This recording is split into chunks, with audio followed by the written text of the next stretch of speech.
Türkiyədə mədənçilər etiraz edir. Maaş böhranı aksiyalara səbəb oldu.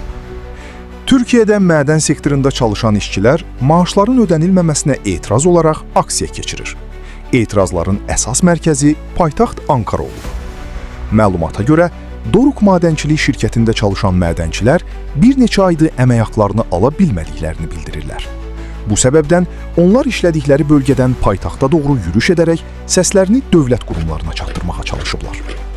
Aksiya iştirakçıları Enerji və Təbii Sərvətlər Nazirliyi qarşısında toplaşaraq gecikdirilən maaşların ödənilməsini, işdən çıxarılan işçilərə kompensasiyaların verilməsini, iş şəraitinin yaxşılaşdırılmasını tələb edirlər. Etirazlar çərçivəsində bəzi mədənçilər oturaq aksiya keçirib, hətta aclıq aksiyasına başladıqlarını açıqlayırlar.